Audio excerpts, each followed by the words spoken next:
Graveside Chat is a supplemental discussion-based podcast featuring the creators of the Frightmare Theater podcast and special guests. In these Patreon-exclusive episodes, supporters of the Frightmare Theater podcast will get a glimpse into the devious minds of Arcane Productions and the creation of the Frightmare Theater podcast, as well as hear in-depth discussions of all things horror and the supernatural across a variety of pop culture mediums. Whether it's ominous tones building a creeping, dreadful, uneasy tension, or crashing, percussive, symphonic jump scares, music has always been one of the greatest and most effective tools in the storyteller toolbox to evoke a visceral response from an audience. From the early days of live theater through the innovation of silent films where local movie houses had organ players accompanying the horrors that illuminated the silver screen, all the way to the modern age of cinema and multimedia live experiences, music has always played its vital role in bringing the audience the scares they desire. That's right, loyal listeners. Today, on this very special episode of the Graveside Chat, we are discussing the music of horror. Joining me in this dreadful discussion is one of my favorite creepy composers, my good friend and frequent collaborator, Bryan Arata. Bryan, welcome. Thank you, Nathan. So glad to be chatting with you about this. I'm so glad we got a chance to do this. This is going to be great. Yeah, it's going to be a lot of fun, and I haven't had a chance to talk to you in quite some time. So tell our listeners a little bit about you, your background, where you are, and what you're doing with your life. Sure. I'm from St. Louis, Missouri originally, and went to college in Springfield, Missouri. And actually, I taught, I got a college degree in teaching, and I taught middle school and high school orchestra for 8 years in Springfield, Missouri. And then I kind of got the composing bug, so I said adios to Missouri and moved to Los Angeles just with a U-Haul on my car, and got a great job working at Family Guy as an orchestrator. And then subsequent things happened after that, and one of the highlights of my career as I got so far, hopefully there's going to be a lot more, I got to work as an orchestrator on Guardians of the Galaxy 2 with Tyler Bates, the composer. Really such a thrill, such a huge fan of Marvel movies, and so great to work on such a huge budget film like that. It was so cool. And then going to the theater and hearing something you were being blasted in those speakers, it's so awesome. You know, it was really a highlight of my career. And you know, a few TV shows right here and there, you know, as an orchestrator or a composer. But right now what I'm doing mostly is providing music for online libraries. So TV shows can pick and choose what kind of music they want, and have a lot of music in shows like Making It and Lego Masters. So every once in a while you can hear a track of mine coming through one of those shows. So, oh man, that's awesome. Cool. Yeah. So yeah, I can only imagine what that's got to be like to have your music in a Marvel movie, because the music in those movies, it's so everybody. If you hear any one of those scores from any one of those movies, you can instantly identify it. Even, you know, if you're just walking past somebody watching it, you're like, oh, you're watching Iron Man. Oh, you're watching the Avengers. Yeah. Like, you just know. They kind of evoke such an emotional response. And it's so powerful. So I can only imagine how awesome that has to be to hear your own work. You know, love it. Yeah, it's so cool. It's such a thrill. And they recorded at Abbey Road, so unfortunately I couldn't go. Only the lead orchestrator and the composer got to go with that. But there was a live Facebook feed, so I got to hear one of my cues coming through the live Facebook feed while they were recording. And then, you know, of course, going to the theater and hearing it is such a big thrill. But I think that's one highlight. Another highlight is having music played by such incredible musicians, you know, who work so hard on all this stuff. And, you know, we make all these computer simulations of orchestras and things like that. But then you put it in front of a real group and you hear it played live by actual humans. And it is such a great thrill, particularly the orchestral stuff, because it's such an emotional and dynamic thing. You know, Marvel movie, any kind of movie with an orchestral score, it's so moving to have, you know, real players alive. And I think that's an essential part of film score, horror, Marvel, movies, any kind of genre, to have that live human element to the music performance.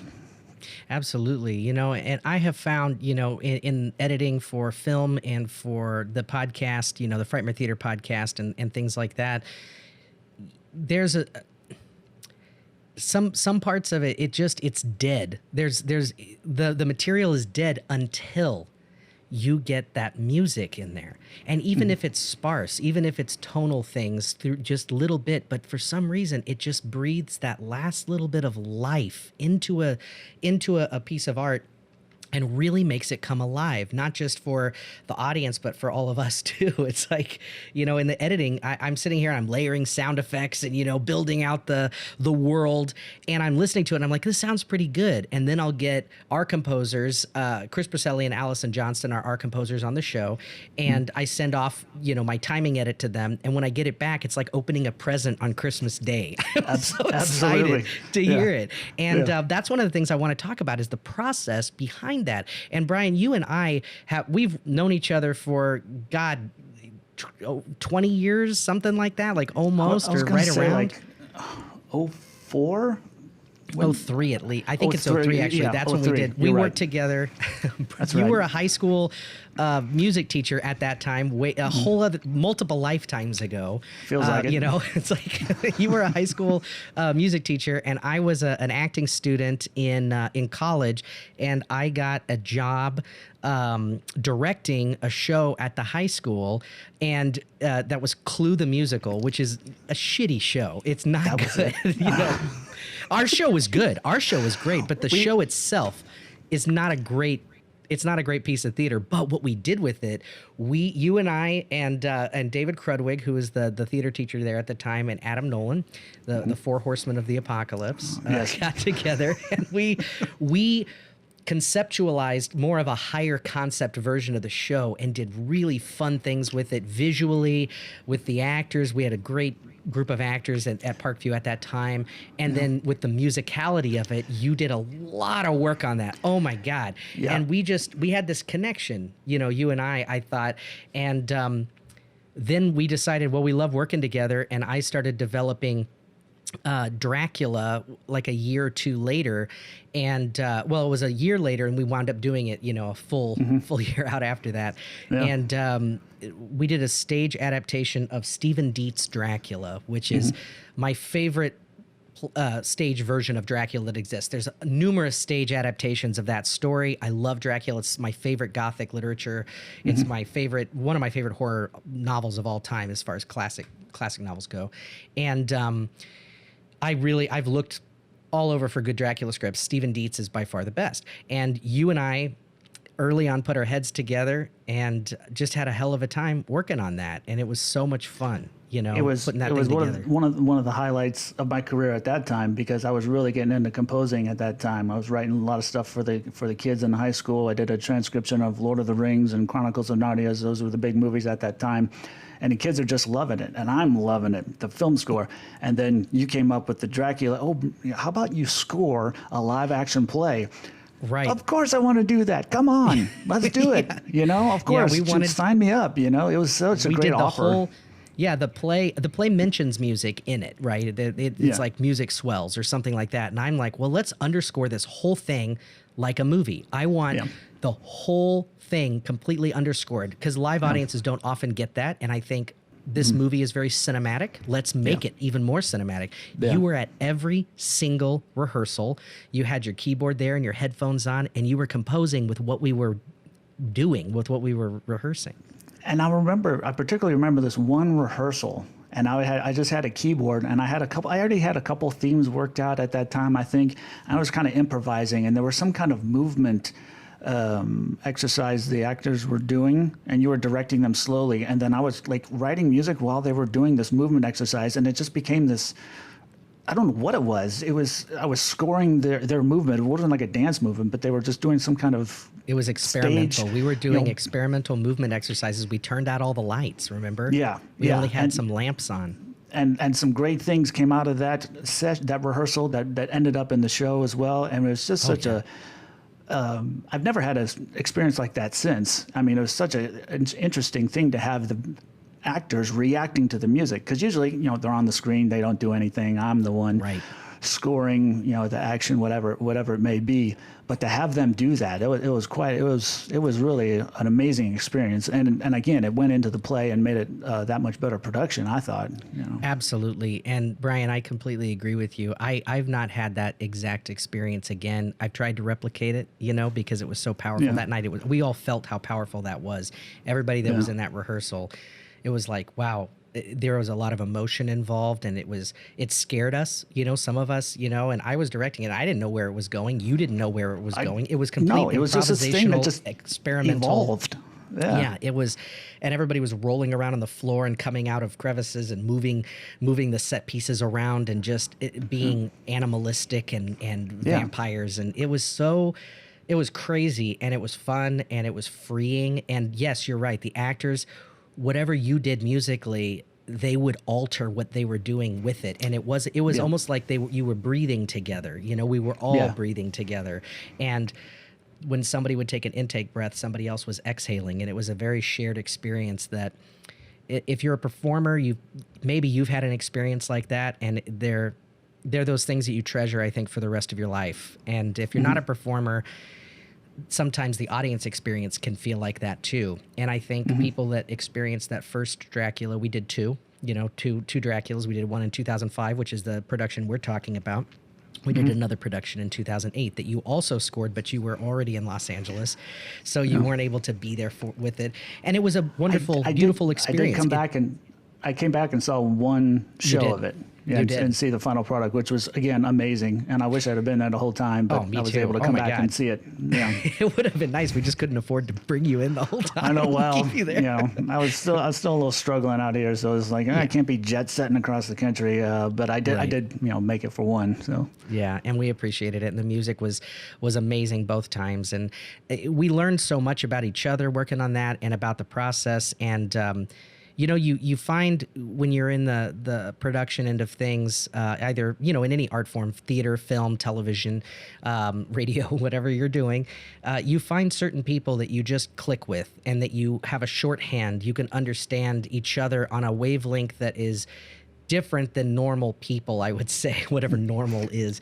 And I always felt you and I had that. And, it's like I could say this, like Renfield's theme, right? We talked about that, and I'm like, it's frenetic. It's like a cluster of spiders running around all over the place. And you went, I got it. And you went away, and you came back the next day with this scratchy, terrifying violin piece that you wrote, and it was just magical. And it was like I could see it. I could see all of Renfield's scenes in that, and we continued to work after that. Together. Continue to keep going. And I remember the first time I played that for you, and I'm sitting there playing, I was like, I hope he likes it, hope he likes it. That's always in my head, come up with something, does he like it? And you're kind of sitting there, kind of head back and forth a little bit, like, oh, he hates it, shaking his head no, and I'm finishing this thing up. And then just the explosion of, everything you just said, this is exactly what I'm going for. This exactly describes it. This is Renfield violin. It's going in the show. And just overjoyed with what I came up with, and then I'm just out and out relief. Yes, we're friends, but I want to do the best job we can, and to have that verification that you are that excited about it as I am. That means everything. So in all the shows, I think the music has really made it, and I think that is that's a testament to your artistry. But I think good music.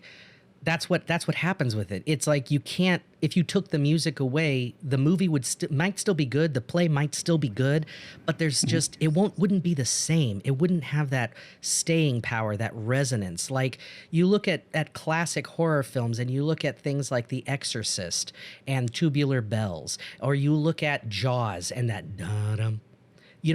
It just evokes something that is almost timeless. And I'm an avid collector of film scores, right? I collect them on vinyl. I love to listen to, and I collect old horror movie scores from the 60s, 70s, 80s, and into the 90s, typically. If there's something new I like, I'll get it too, but for the most part, that's the sweet spot for me, and I really enjoy. I love a lot of 80s. One of my favorite scores that I have is the Creepshow score from the first Creepshow movie. I love it. I can put it on. I'm a huge Halloween fan, obviously, like all Halloween, not just the movie. I love that score too, and I have that album. I love John Carpenter's stuff. It's all great. But there's something about that Creepshow score, and also the 1970s Salem's Lot, the made-for-TV Salem's Lot score. There's a double disc vinyl set that they put out. I think Waxwork put it out, and it's amazing with beautiful artwork, and I just love it. It's orchestral. There's these strings. It's so scary. I love to write and listen to those albums, you know, because I can just get in my head. I used to write listening to your Dracula soundtrack all the time, just because. I remember you telling me that. I was so flattered. You know, Oh, like, man. I mean, that's so great, man. Love it. We got to get that on a CD. Keeps inspiring you. Yeah, we got to get that out. Oh, CD. think Nobody I uses CDs anymore. still have.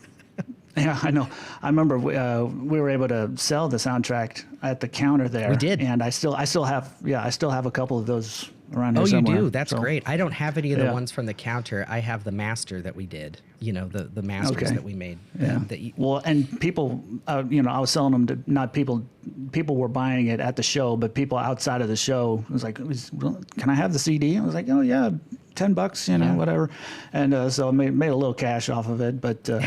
But more importantly, you know, sharing the music, getting the music out there, and promoting the show and everything. And didn't they have to add an extra weekend because it kept selling out? Oh man, you know that first production I they think did. We added a one whole or other two more, weekend. yeah. It ran for 4 weekends, and we had lines for at least the last 2 weekends, going from the 4th floor of the building where the theater was down the entire staircase and out onto the front sidewalk of people just trying to get in to get tickets. That was both weekends, both of the last weekends.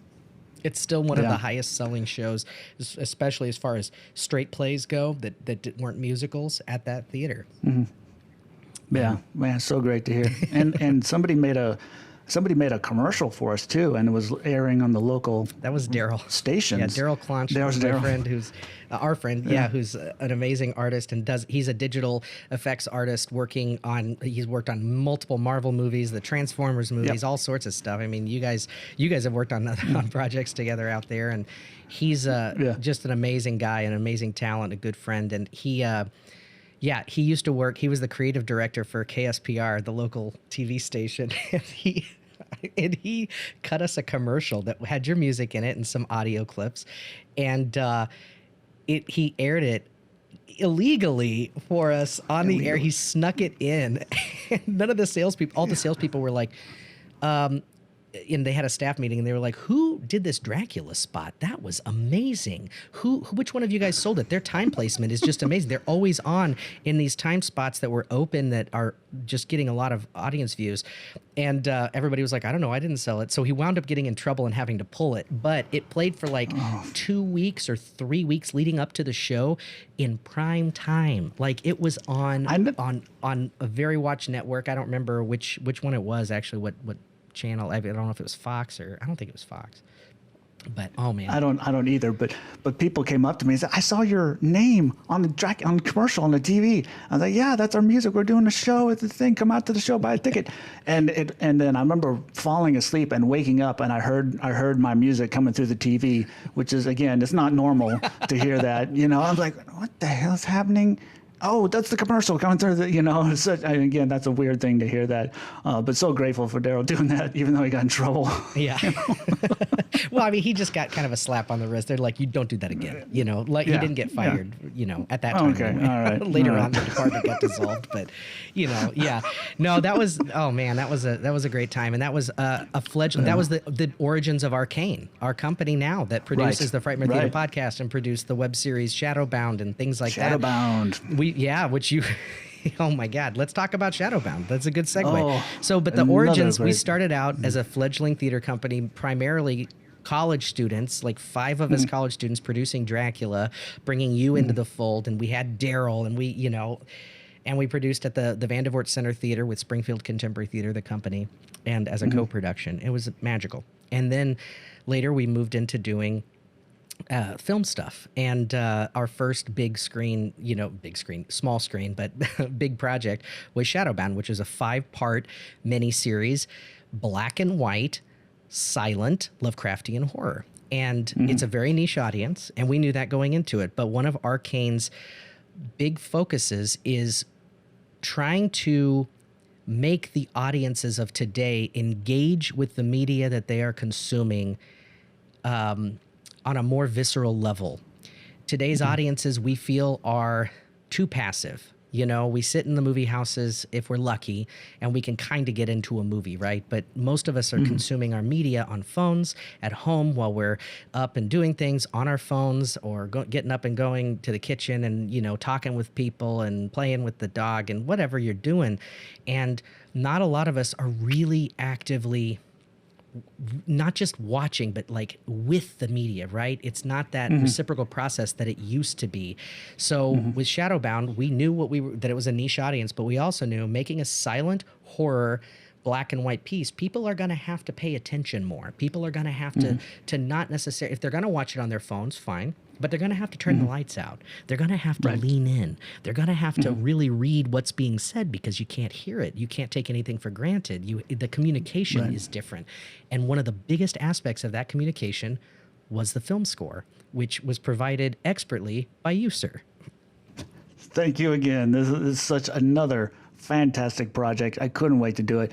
Huge fan of silent movies and black and white, and getting to dig into that genre and that musical style. It was such a treat to be able to do that. And once again, the secondhand, the shorthand communication we had just made it a joy to work on. Yes, it was a lot of music, but getting it all done was an amazing process, and getting cues approved and your thoughts and opinions on things just made it that much easier. But I just had a real drive to make this thing. I was like, okay, nobody's making silent movies. We are. Yeah. I don't know, like, let's make this thing kind of come back, or again, make audiences more aware of the filmmaking experience and how it used to be. You know. So such a treat. And I crank up those tracks every once in a while, and just all the memories come back. Oh. It's just like any music. It immediately transports you to that time period. And your thoughts, and writing the music, I'm like, oh man, yeah, I remember doing that, going through those things. Yeah, and again, that production was, it was crazy because we didn't have a lot of money to do it, and it was set in 1929. So we were shooting in Springfield, Missouri, in the Ozarks, and we needed to have we needed to have period costumes, period sets, period places. And I begged, borrowed, and stole everything I could to make that project, because most of it was funded because I got into a car accident. Somebody had sideswiped me and totaled my car, and I got like $2,500 for it.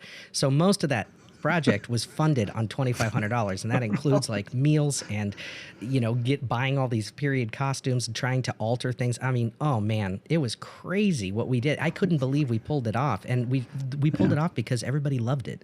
Everybody loved every second of making that project. We supported each other. We loved each other. We brought in the most talented individuals across the board, from our PAs helping on the set, the makeup people that were helping me design all the makeup effects and do that, the actors, the tech. Oh my God, Dan Smiley on the camera, his visuals in that, and the music that goes along with that, Bryan. Oh man.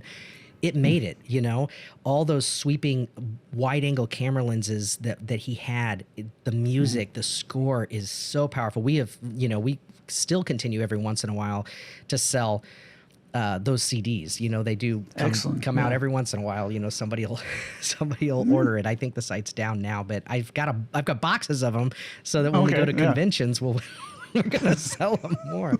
But it was a magical process, and the score is wonderful. And then you went back and rescored it, because we did a feature film cut, which I'm still trying to get edited all these years later. That was 2014 when we originally did that production, and now now we are here in 2021, and it's the feature film version needs a little bit of work, I think, in order to make it pop. But then we're looking at trying to get distribution on that here in the next few years, and working on that. And you had redone the score for that because it changed some of our editing around.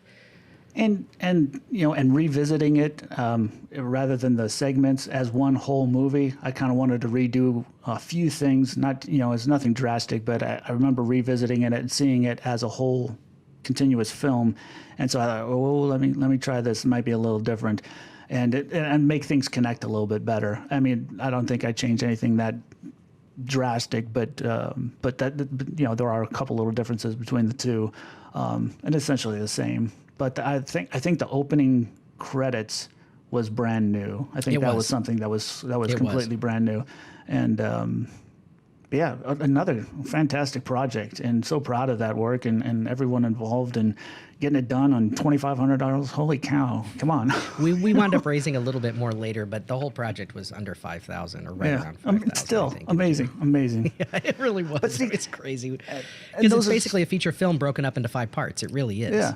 Well, and you get a good crew. Everybody wants to pitch in and help and do what they can. And I got this. I need this jacket. I've got one like that at home. Blah blah. You bring it in, whatever. Yeah. So, and I've been on many projects, and those are the best ones when everybody pitches in and helps get it made, and it's not just about a lot of love on that set. Not just getting a paycheck. You're making a good film and having a great time making it. So I thought that was another great memory we have together there. Yeah, absolutely. And that one was another one from afar, where you were in Los Angeles and we were here, but still felt like you were really close. We were talking to each other on a daily basis, you know, sending music back and forth And then in there, your character, your father dies. Your character, and I remember the grave scene particularly. And you have a pile of handful of dirt, and you throw it on the coffin. It was just so moving and everything. I had to do this big thing to match that. That's one of my favorite scores. Even come close to your performance in that scene right there, and your father dying, and just the expression on your face is like. It has to match. It has to elevate the whole thing to another level. That's what I'm trying to go for. And I never thought I got it. I mean, you were always so complimentary, but I'm never thinking, no, I could do this, do this. That funeral sequence in episode 2, and then, in the movie, it's a scene in the movie, but in episode 2 of the web series version of Shadowbound, it was, that was one of my favorite scores that you did. I think that you really brought the emotional impact there and made it so, I thought it was going to be an emotional scene, but that music, it took it over the edge. And I think it's so powerful what music can do. And so, when in your process, when you're looking at this, or when you're looking at other composers that are out there today, doing, because it's a paycheck, right? A lot of composers, they're going paycheck to paycheck too, just like every artist. It's like, yes, but you can tell when people have their heart and soul into it, because it's with any artist working in our industry, part of it's talent, part of it's skill, and part of it is the business, and you're juggling all these things to make art, but art is also money, and the people who are in charge are always the people that are more concerned with the money than the art. And so it gets to be this kind of give and take. And sometimes the artistry, I know, doesn't always come through, right? You got, the general mill of stuff coming out. So who in the industry is, let's talk horror and let's talk music, horror. Who are some of your favorite horror composers or composers, in any genre of speculative fiction, horror, sci-fi, fantasy, who you think is either of all time and then who's doing stuff today that you find innovative and fun? All right. Well, at first when you asked me to do this, the immediate thing I went to and looked up, and I knew a lot about him already, was but the composer Bernard Herrmann was stuck out to me as, I wouldn't say, that's the wrong way to say it. Anyway, his scores over the years, and not just horror, he did Citizen Kane and War of the Worlds, right, and some, very big movies. But that score to Psycho really stuck out, and everyone knows it. You hear everybody's the shower copied scene, you hear the stabbing. That's how you create the stabbing action with strings. He found a way to do that. And it's just iconic. Everybody knows. As soon as you hear it, you know exactly what it is. Everyone does. And I listened to that score, and I've looked at the pages of it, and you wouldn't believe the simplicity of it in some cases. I'm like, is that all it is? But then I remember something that John Carpenter said. He's like, that's what he wants. He wants more simplicity and more sparseness to increase the tension and to make things more dramatic. And he took some of his cues from the Halloween score from Bernard Herrmann, the simplicity of what he does, of the stuff he did for Halloween, the Halloween theme and so forth. So, I think that's a great point, Bryan, that you just said. And I'm sorry, I'll let you get back to it. I just wanted to say that is such a great point, because sometimes it's not the filling of space, but it's the absence of sound, and that within a score, within a soundscape that's created for a movie, that really you builds and releases tension, which is what horror is. Just like in comedy, the building and the releasing of tension, and it's all about the timing. And I agree with you. I think that's such a good point that John Carpenter made, and I think that's one of the reasons that his Halloween score, as Bernard Herrmann's scores, are iconic. You know, people have copied it. People know it. Even people who've never seen Halloween, they know that that's the score from Halloween. Yep. And it is so effective. I mean, the opening sequence of Halloween, if you didn't watch the little boy murder his sister, little Michael Myers, even if you didn't watch that and you just watched the pumpkin, the moving in of the camera and stuff like that, if you just watch that and listen to the music, it's terrifying. It's absolutely terrifying. I remember seeing that as a little kid, and I should not have been watching it at that age. I was terrified. I couldn't sleep for 2 or 3. I'm not kidding. I couldn't sleep for 2 or 3 days after watching that movie. I was so scared of that thing. And and that music, that piercing music, and that thing just again, kind of stabbing you with with those high pitched piano notes, and then also it's in an unusual time signature. And if you're not familiar with music, it's in a 5/4, so there's 5 beats per measure. People that are listening don't know what that means, so that kind of feels a little awkward and off kilter. Because we're used to 4/4 time, right?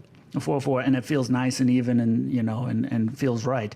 But that gets you off the thing, and that's another thing Bernard Herrmann used to do is have these things that just throw you off kilter, and it's an offbeat, and these things that just surprise you and do things that increase the horror effect of the horror on what you're seeing on screen musically.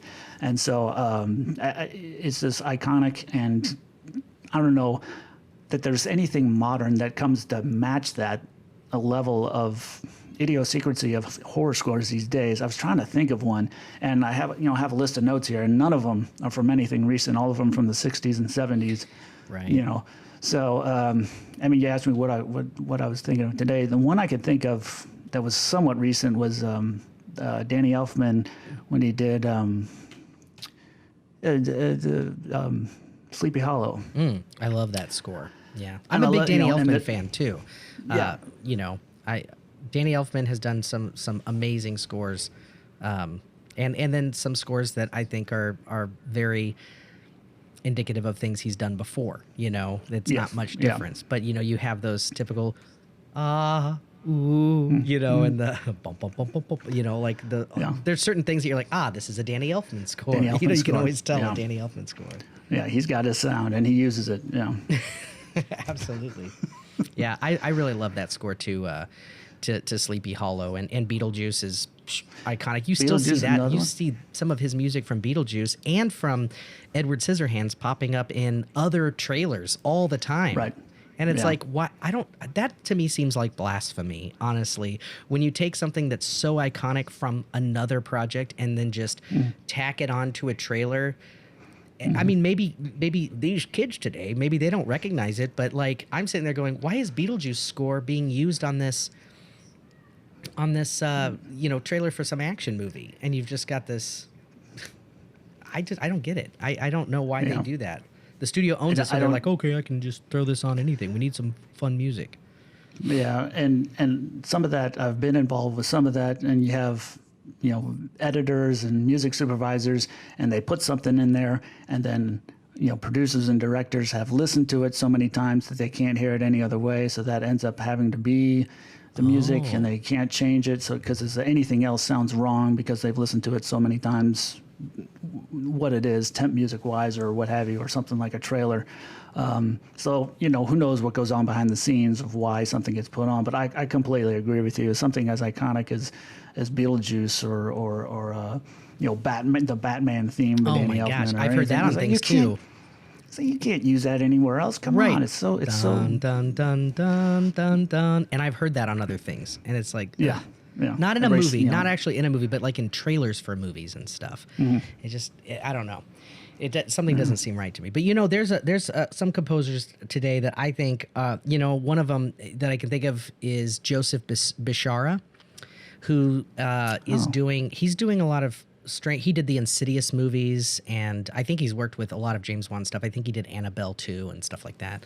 Okay. And the Conjuring movies. But I first heard his stuff in Insidious, and I love Insidious. It's one of my favorite newer movies. I guess people wouldn't say it's newer anymore, but because I think it's like 10 years old. But the time is so relative. But as you get older, it's weird.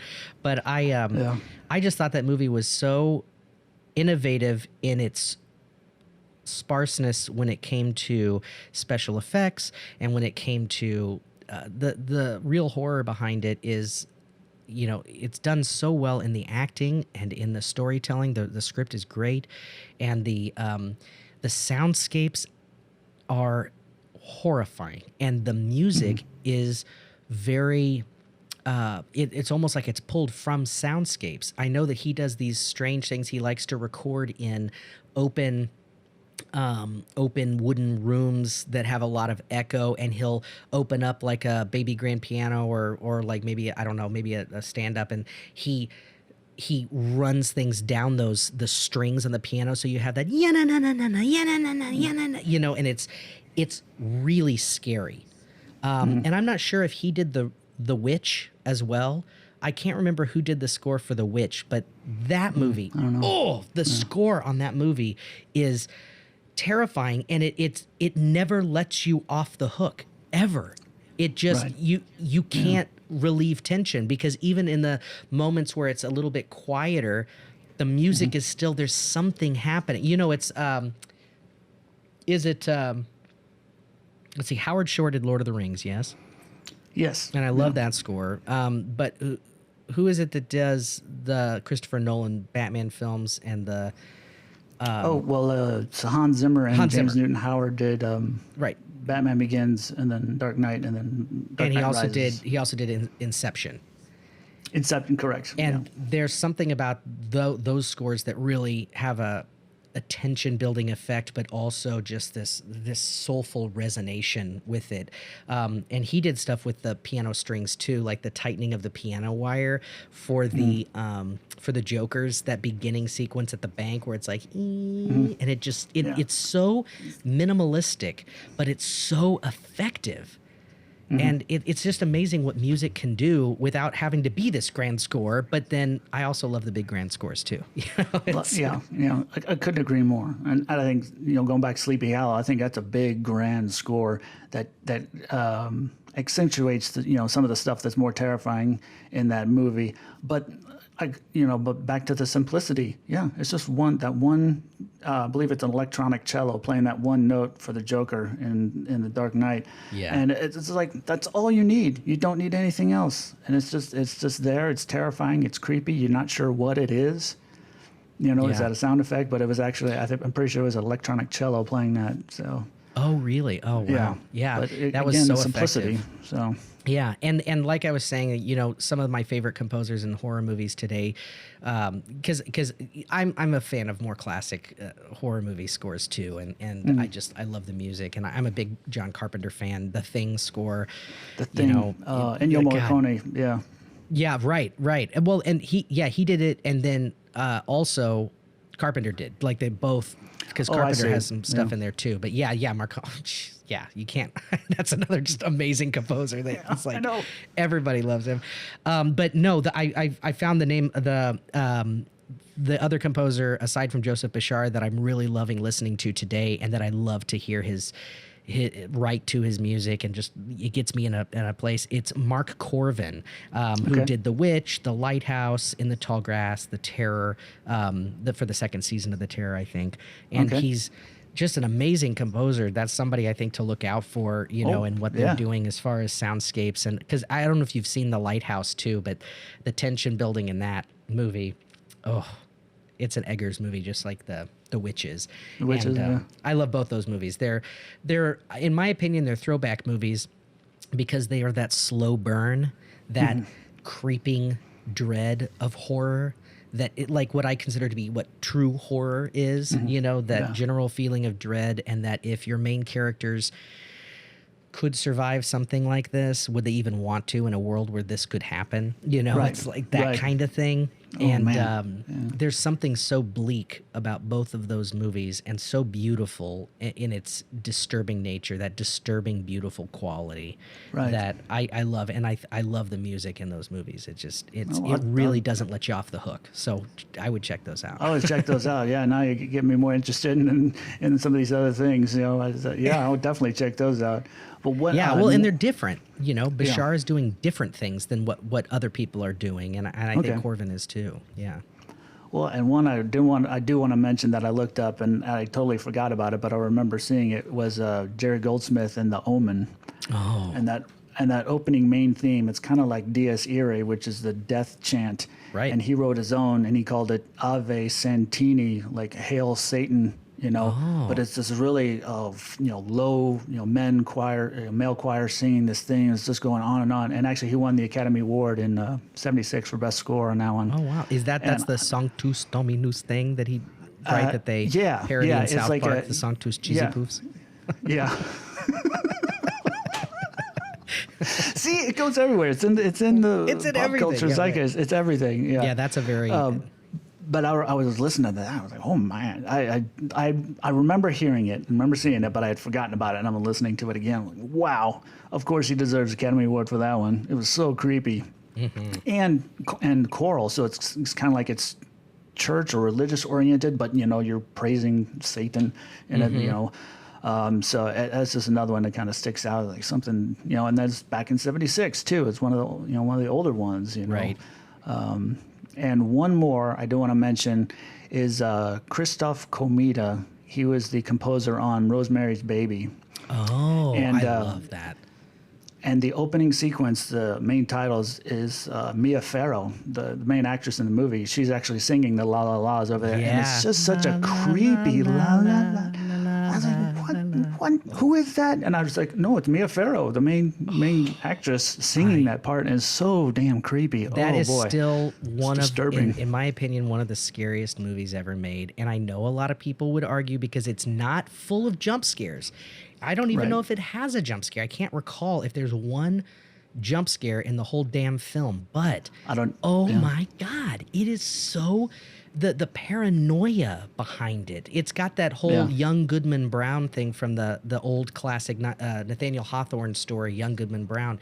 You just don't know who to trust, and the manipulation and the gaslighting and all of that stuff that happens in that, it's horrific. And I think it's really relevant to today's culture too, to go back and look at the abuse that she suffers in that movie, and the fact that people are just kind of not believing her, partially because she's a woman and because she's just the wife of an actor, and that's kind of the role that she's accepted for herself, and so she doesn't even trust her own perception. And the music in it fits so well with all of that. And it's one of those perfect films, I think. And I can't.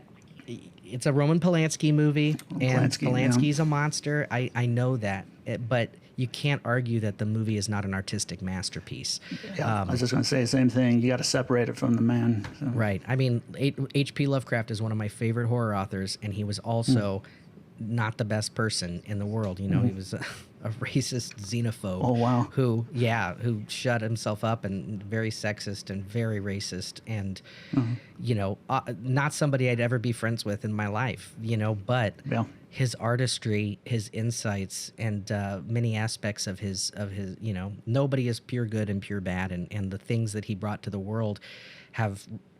There would be no Stephen King, there would be no Clive Barker. They have said this themselves without H.P. Lovecraft. And, there's other filmmakers that have been deeply moved by the films of Roman Polanski, such as Rosemary's Baby, which I do think is one of the greatest horror movies ever made. And part of it is the music. And who is the composer of that? I think I'm pronouncing this right. He's also Polish. Krzysztof Komeda, and he and Roman were friends, I guess. And that's how that relationship came about. So. Wow, a powerful score. I love that. Oh man, I rewatched it recently. whoa, Yeah. whoa. I totally forgot about that creepy opening singing and the music at the beginning, and then everything unfolding later on. It just sets it all up, you know. Are you listening and to a lot of horror now? Like, do you listen to horror soundtracks and stuff like that? Every once in a while I will, to get inspired and to listen to something different. You know, I'm really trying to do more animated, kids shows, which is complete opposite of this. Yes, the opposite. So I want to listen to something the opposite of what I'm working on to get my brain off of it, and just listen to something completely different. So every once in a while I will turn on a score, put on some Bernard Herrmann or put on some Danny Elfman and just listen to something opposite. And those tend to pop up more times in my YouTube or iTunes library, is listen to those composers, because they're some of the best around. So when you're working on a project, and you're scoring something, let's say you're scoring a horror movie. Let's say we're working on another project, which hopefully we will at some point soon too. No, man, we got to do it. If you're, what is your process in creating your compositions to a project? What are you always trying to look for? What, because I'm guessing different directors work different ways in how they communicate with you and what they're needing and what they're wanting. And I know that, you working on much larger projects than our projects together in the actual, big Hollywood film industry. How does that process differ, and where do you find the challenges, and how do you find your inspiration in that process? I know that's a lot of questions. Yeah, no, I'm trying to see if I can answer it logically. A lot of it is, and I know there'll be a bunch of composers disagree with me, but if you give me a reference track, I can usually get pretty close to the reference tracks. Hey, I want this to sound like Psycho.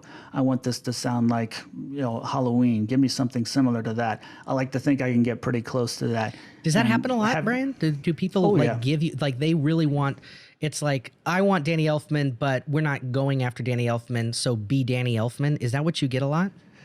Yeah, and they want this high level of, those are A-list composers, and we want you to do exactly that.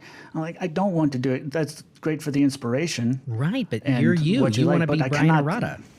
Exactly. It's like, I cannot, in good conscience, copy that. I don't want to copy it anyway, because that'd be ripping off, another composer, which, I hear that all the time, and it just frustrates me to no end. So I don't do it myself. And Bryan, that's interesting. That happens in the acting world too. They're like, oh, I want an Oliver Platt type, or we're looking for Zach Galifianakis. I had an audition the other day, and they're like, we think you'd be great for this Zach Galifianakis type. And I'm like, go after Zach Galifianakis. Yeah, go get him. If that's what you want, this is me. I'm a different person. Poor man Zach Galifianakis. I guess I can take it. But yeah, so you, I didn't even think about that, but yeah, it totally is. It's the same in the music industry. Yeah, and honestly, it creates a shorthand. If I'm not friends with someone, like you and I communicate very well, and you tell me what you want, you tell me something along these lines, and I go and do what I think is best, and then we collaborate and evolve the music that way. Somebody I don't know, they give me, the recent project we did, this guy shot a film like a Zoom meeting, so it's all the cells of people on the screen. And he says, and he had this French band. It's kind of like this folk music French band he loves. He's like, make some stuff that sound like this. I was like, perfect, And so I made a bunch of tracks sound like that, and that's what's in the movie. And and now he's like, we did a great job. We'll work with you again. It's just a shorthand. So I think that's a very effective method. It's just like, I want something that sounds like this. Can you do it? Yeah, give it a shot.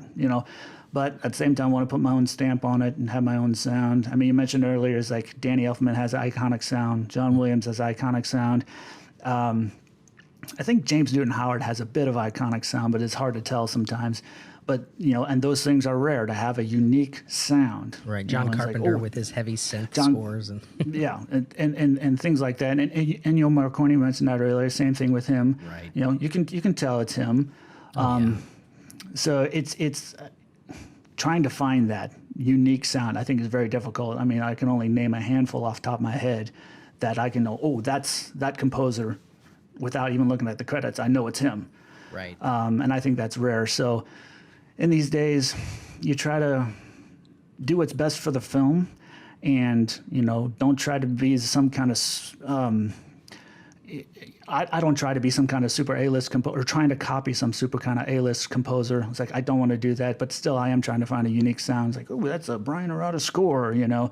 Right. Again, I think it's a difficult thing to achieve, become unique composer like that. But do you find that is partially because of the way that the film industry is today, with trying to capitalize on things that have already been done? I mean, we see people complaining about this all the time across every genre, as far as just entire movie packages. It's like, oh, let's remake something or have a sequel to something instead of creating something completely new. Whereas in the bygone days of filmmaking, even up through the 90s, we were still seeing new forms of stories trying to be created, and new ways of telling stories. And is that why you think that it's hard to kind of carve a name for yourself today? And not carve a unique style, because everybody's going, oh, great, you're very talented. Can we have you replicate somebody else's style for this project?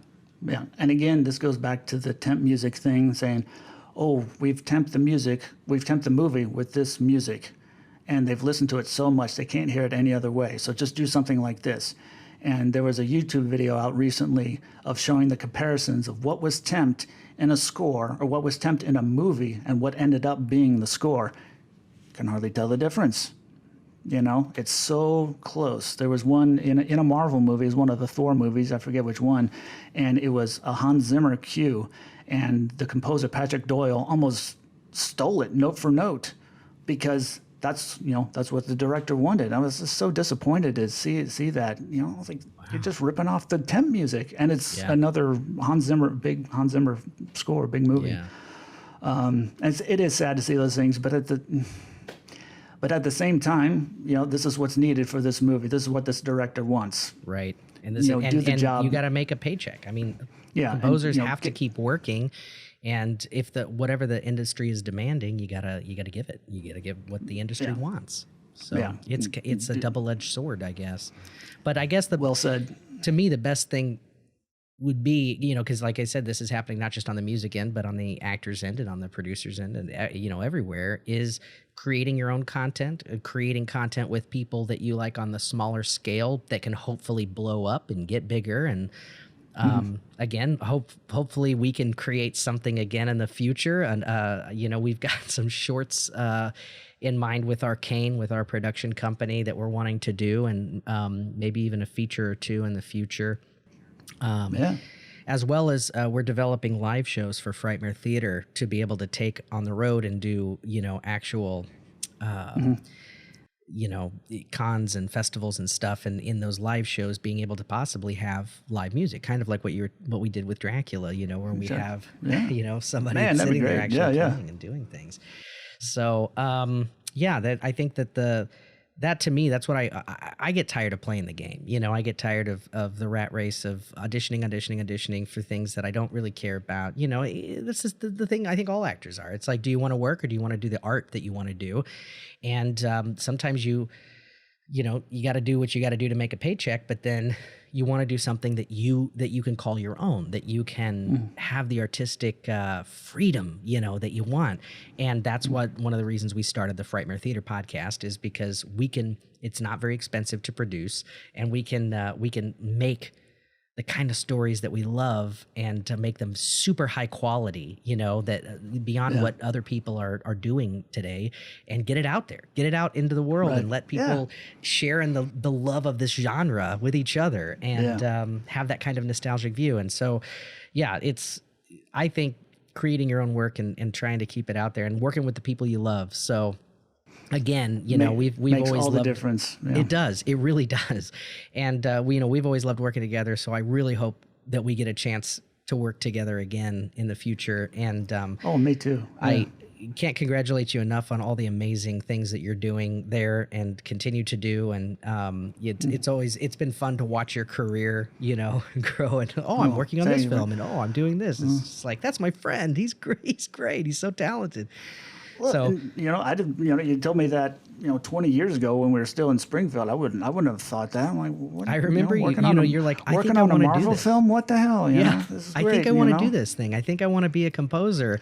And it's like, well, you're damn good. You should go do that. And eventually we were going to move to LA together. I remember that. you were going to move with me and my ex-wife at the time. And then we got pregnant with my daughter. Yeah. And we stayed in Missouri for a lot longer. And you went ahead and went out there, and look what happened. It's great. Yeah.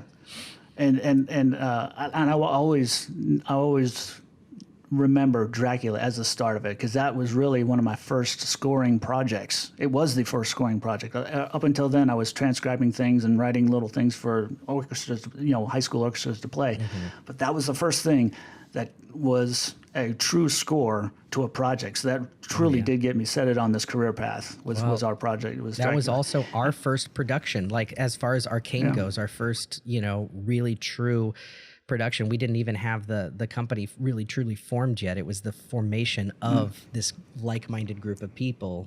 Some of the producers that we have now still, Heath Hillhouse and Adam Nolan, and these people, we're all still here together creating. Yeah. And after all these years, and it all started with Dracula back in 2005. Yeah. And I do want to show something. This is one of my prized possessions. The other things I've worked on, the credits, got a few nominations here. Shadowbound, I remember it was at LA Web Fest, got a few awards for that. Right. Forget all that. This is more important to me than any of that. Something you gave me was the Dracula picture. Oh, man. Wow. And I keep this on my wall. It's a picture of everybody. Yeah, that's I have that photo too. That's the original group. I love this picture. This is I love that. I look at it every day and just think about it. Think about that production, because it was so great. Again, the beginning of everything, really. So. Yeah, that's amazing. That means a lot, man. It was the beginning for all of us too, and it's so nice to, my motto as an artist has always been do the kind of work you love with the people you love, and everything else, it doesn't matter. If you're not loving the work, if you're not loving it, why are you doing it? It's like, it doesn't pay a lot, and it's so hit and miss when it does pay, and, you got to love it. And so sometimes you're doing something for a paycheck, and sometimes you're doing it just because you're so passionate about it. And luckily, the things we've done together, we've always been passionate about, and we're going to do it again. I know we'll be working together again soon. We have to. So Bryan, thanks so much for this conversation, for joining us, and for giving us some insights into your process, and also into the music industry. Music has always been such a vital part of the genre of every genre, and couldn't have asked for a better guest on this episode of the Graveside Chat. So thank you for joining me. Oh, so glad to do it. So glad to catch up and to talk about what I love talking about. This is the best thing ever. Yeah. Absolutely. Well, listeners, thank you for listening and for joining us. And be sure to catch the new season of the Frightmare Theater podcast. We're opening season 2 this September. All new 13 episodes, terrifying audio dramas that are highly produced, right for your ear holes. We like to consider them like short horror films for your ear holes. So we hope you enjoy, and thank you again to my guest, Bryan Arata. And those of you who are joining on Patreon, we thank you so much for supporting the show, and we couldn't make this happen without you. And for those of you listening who haven't yet joined the Frightmare Theater family, we do invite you to join us on Patreon, and to help us produce the quality that you love to hear out of the Frightmare Theater podcast. We'd love for you to join us on that. There's all sorts of spooky goodies that you'll get by joining, including episodes of Graveside Chat, just like this. So thank you for listening, and we will see you next time.